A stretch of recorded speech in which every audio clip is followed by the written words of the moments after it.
we've said so often, is more than just inviting and banging on at people to get to something. But ultimately, a lot of our time is spent inviting people. Churches put on a lot of events for good reason, and we want people to be there. Yes. So it can be really frustrating when we put loads of effort into organising something only to have just a handful of people turn up. Probably the same people who would always turn up anyway. So today we're going to talk about how to get people to things with a sort of template inviting strategy for an event. Yeah, absolutely. So first thing, we've got to recognise God's part. You know, he will have the people there who needs to be there. Everything's in his hand. It's his plan. So as stressful as it can be about worrying about numbers, you know, it is always helpful to pray that the right people show up and that we as the event hosts or the team that are working at it are able to serve in the best way. But, you know... So job done, right? Yeah, that's all we got to do, yeah. And end the podcast. And it is very much in his hands. But as we've said previously already, you know, we have a responsibility to make an effort, do the best we can, and actually, you know, as communicators, to communicate the message out there. So thinking when we're planning an event and before we even get to communicating it, what are some really helpful things? So venue, obviously we want to have a suitable venue for the number of people that we're expecting. That goes both ways, that we don't want it to be overbooked, but we also don't want it to be sort of like way too big. So think about the sorts of people that you're expecting, the sorts of numbers that you're hoping for, and then plan based on that. Make your venue really easy to get to, make it really clear where it is, maybe with some signage. Think about parking, think about accessibility. You know, is the venue suitable for those who have different needs? Often our events will be at our church, but especially for one-off events, it might benefit just from a different vibe. If we can dare mention vibe in a church context, you know, we want venues and events to be appealing to people. We want them to be comfortable, and actually not being in a church might help some people to come in who wouldn't have otherwise, even down to considering how the venue might look in your photo when you've taken them and you're publishing them after the event. You know, that says something about how the event went and might encourage people to come to the next one. And whilst we're on that, don't forget to arrange a designated photographer, as we've spoken before way back in the first series. And also I think in thinking about daring to try a different venue, actually it's really lovely for your community if you as a church body are going, actually, do you know what, we really want to support this. I would say, like, let's have a pub quiz or let's have a quiz night in a pub, because actually maybe there's some collaboration, and isn't it a nice way to support your local community? Not that everything has to be in the pub, but actually I think sometimes there is something nice about doing something beyond our own walls just because we've got it. I mean, it's even down to the fact that it just breaks people's expectations of what to expect from a church and what a church is organising. And you don't have to clean up afterwards. That's someone else's responsibility. That's true. That's also true. Thinking about the planning still, the dates, when you having the event. Obviously, you want to plan it in advance, and so it doesn't clash with other church events, but also think about other stuff that's going on locally that requires being plugged into your community to know what's going on locally. But even nationally, you know, there's nothing worse than planning an event and putting ages into it on the same day that there's a massive football match or something like that. Sometimes clashes are unavoidable, but just make it as easy as possible. Don't give people an excuse to say, oh, I need to go to that one. And just while we're on date, give people enough advance to plan it in as well. People's diaries fill up quickly. So just make sure that you're giving people the time and kind of respecting their diaries, because the alternative is that they just won't turn up. And that is, again, important for both attendees and for team if you're needing people to volunteer or take part in it, because if you're leaving it to the last minute of going, oh right, we're going to start organising it, who can help out, and everyone's like, really, we've got loads on, you know, it's Christmas or something. Whereas if you give people time to know about it, then they are more likely to volunteer.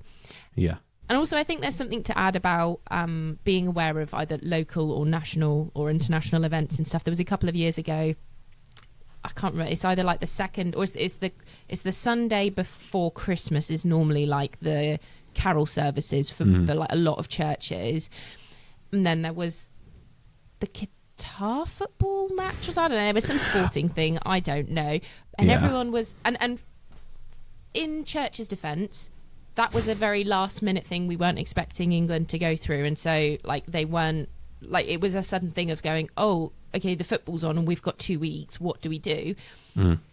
Sometimes it's okay to pivot on what the event is meant to be, that perhaps you could either go like, right, we're going to do it a bit earlier, we're going to do it the day before, or maybe we could incorporate it in some way that might make people come along. And I think sometimes we're so rigid of going, no, this was the event we had planned, it's this or nothing else. Yeah. I mean, not to spoil the magic, but we're recording this in the middle of the Euros and a few days before England are playing in the final.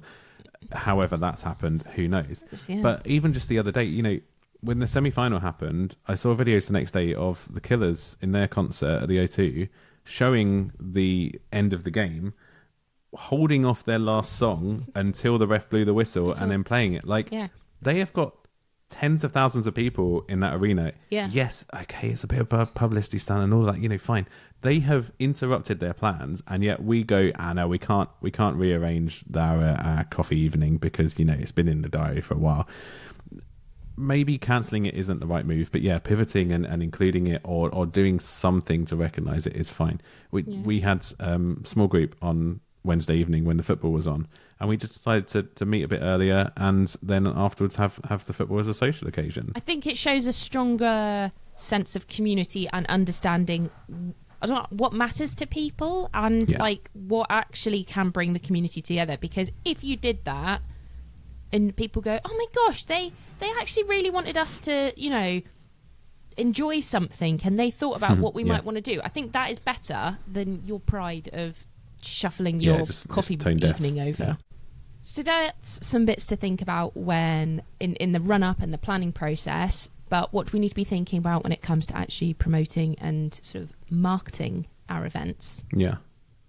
So it's really important to repeat something enough times for people to take notice. We don't want to sound like a broken record. We don't want to just repeat it endlessly. But there's that whole thing, you know, depending on which stat you believe, essentially it takes lots of times for someone to hear something for them to actually go and take action on it. So you want people to see things multiple times.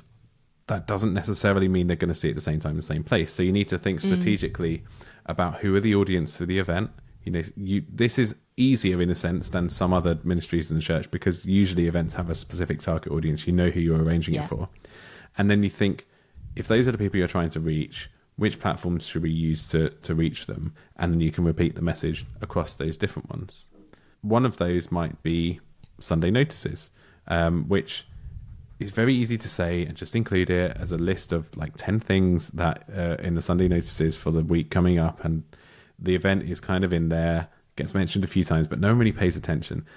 Be really intentional and focused with your Sunday notices. So think about making an item of it. You know, you could have an interview with someone involved. If you've made a video for the event, you could show that. Or if it's something you've done before, you could have a couple of testimonials from people saying, you know, what they enjoyed previously. By doing that, you're actually communicating rather than just throwing information at people. Yeah. You have to prioritize things. We can't sell everything from the front every week because it will just fall on deaf ears. So vary it up and just think strategically about your Sundays. Yeah. So in most cases, you will probably want to be thinking about having a poster or a flyer, or again, if you're saying it in notices or during a Sunday service, make it as a PowerPoint slide, you know, have some visual promotional material. Use that inside your building, within notice boards or places where people congregate. Toilets can be a weird but kind of good place. Within your church building, but also go beyond, especially if you want people from outside the church building and church community to come along. So that could be local shops or cafes and sort of, again, places where communities are. That's really helpful. I've experimented in the past with putting some big gallant flyers in the train station, like on the notice board. They had a community notice board there. And, okay, it's not like I got hundreds of phone calls, but I got a couple of people who got in touch. It was like, oh, I saw your thing in the train station. It's like, cool, I'll do that again then. Yeah. And obviously, don't annoy people to a massive extent, but, you know, the worst thing that's going to happen is they're just going to take it down. Like, you know, try your luck of putting it out there. And, you know, you could have them made so that they are as an invite. You know, if it's a flyer or something, make it so that people want to give it to their friends or put in, you know, deliver around their street. Make it that people do want to actually share them and go, oh, it'd be lovely if you came to this. I mean, we're going to cover print publicity and a bit of thinking around that in another episode this series, but, you know, keep your design simple, keep it focused. You don't need to have everything on there, just the details that people need to be able to make a decision to go to a next step. And that next step is probably going to a link on your website. We have covered design of posters and flyers back in episode 9, all those episodes ago. So we'll link to that in the show notes as well. Yeah. And then, you know, some visual assets and things. Why not post on social media as well? Think about who your audience are, who you'd like to see coming to your event, and then sort of pick your platforms accordingly. You don't have to post everything on everything. It could be helpful to put it once or twice, but if it's for a particular audience, focus on that platform. And also try varying the messaging so that it's not, or actually adding some more details. So don't just put your poster up and that be it. Actually add in a bit of detail about what's going on. So maybe share some feedback and testimonials. Doesn't need to be on the poster itself, but it could be within the text. Yeah, I mean, as we mentioned in the service, those things that you're doing there, like a video, and we're not going to go through the whole how do you create a video for an event here. We've talked about video quite a bit already, but the things you've used in the service, going back to the content repurposing we've talked about before, film them. If someone's giving a bit of a review of the last event up the front, film them, put that on social media. Why not?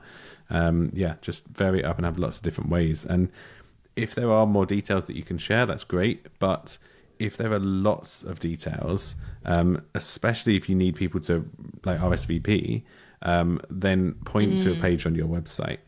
Now, it could be that you want to display the event on the front page of your website.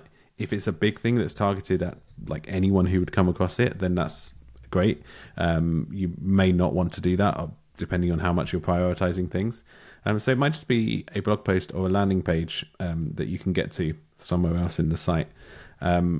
Either way, you're going to have all of the details on that page when people click through to it. And that means you don't have to put everything on social media, because when they come to that page, they can get the full context. And that's where you put in your details about accessibility and parking and maybe like a running order, that sort of thing. That is the time when you've gone beyond like piquing people's interest and getting them curious to actually saying, this is what's going on. You don't have to be worried there's going to be weird stuff, because people probably are. Maybe even putting like a dress code. Like people who aren't used to coming into church don't necessarily know what to expect, and so lay it out for them. Like we've always said this about church websites having information for Sundays. You know, people don't know this stuff, and so if they dress up really smart and expect that, and then actually no one else is dressed like that at all and everyone's really casual, they're going to feel stupid. Make it obvious for people. You can obviously include some photos from past events there as well, make it really visual. But essentially, if you are requiring that response from people, you need to make that really easy and really simple. It could be that you're doing this via something external like Eventbrite, where you're signing up for tickets, paid or free. It could be that you're collecting details in a form, like in Google Forms. It could be that it's in Church Suite or a church management system. It might even just be we'd love it if you could let us know that you're coming. Just send us a message.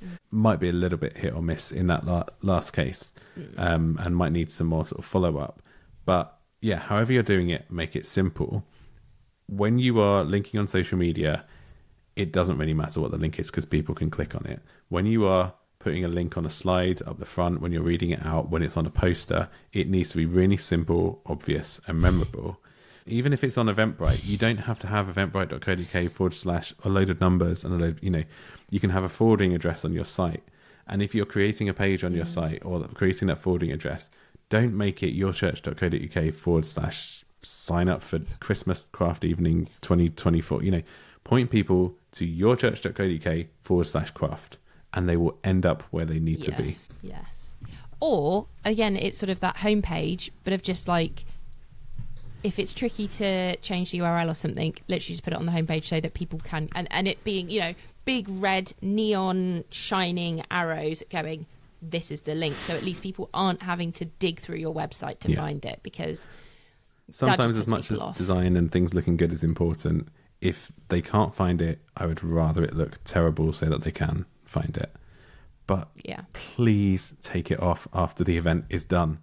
I think, At the very least, if you're going to keep that page or blog post live, turn it into a review of the event, but it doesn't need to be on your homepage anymore. People might still click there from social media, so it's not a case of just deleting the page. Make it useful if they do, but don't have it on your homepage and have everything looking out of date.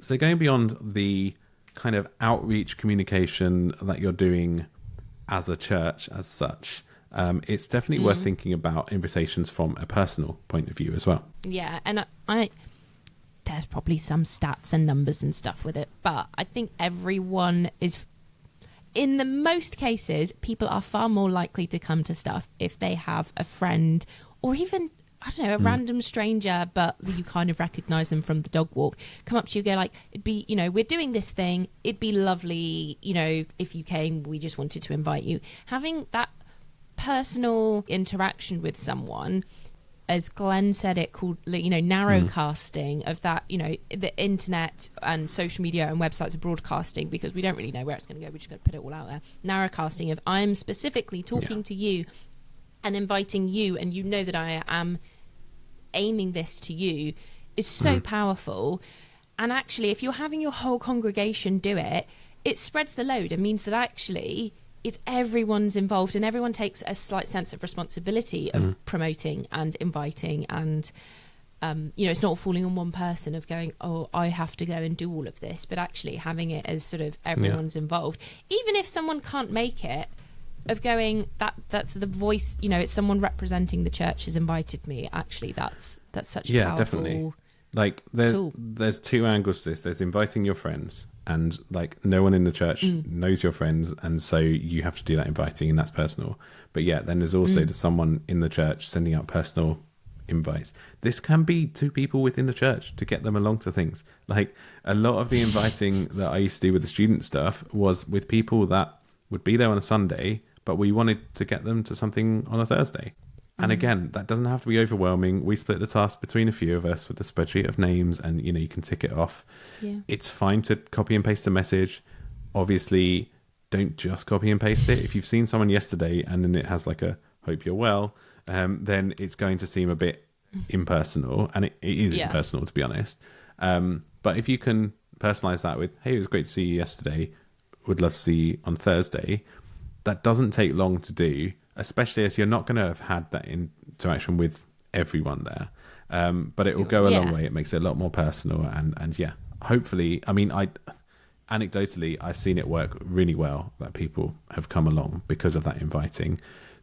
Obviously, if they can't come along, then it's a benefit as well, because you've had a conversation, you've kept that conversation going, and it might be that someone was feeling a bit on the edge, and you've done, you've connected and had that contact, and it can open up other opportunities to get to know people better. It might mean they're more likely to attend the next event if they can't make this one. It's also really important to follow up with people if they don't respond, and not getting a response can be helpful. You know, it's not about trying to keep a register and knowing, oh, they haven't been here for 3 weeks, but at the same time, especially if we are working for the church or we have some sort of pastoral oversight, we're called to look out for the flock. And if we're checking in with people and noticing that someone is becoming a bit more distant, maybe there's a reason for that. Maybe that is the first step to us being able to recognize that and help that.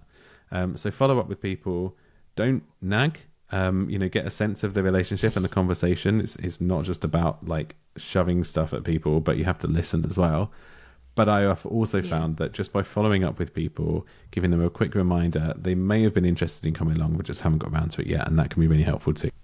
Maybe, that something was up and they couldn't make that one event, or maybe there is something that, you know, maybe they're having something's going on personally and they really need some support, and that's really powerful. But maybe they're just not interested in that specific event, or actually, do you know what, a Wednesday evening's really tricky for them because they've got work, they've got kids, and you go, oh right, maybe actually these days aren't best. Well, they've got kids, maybe we could do something where the youth are included as well.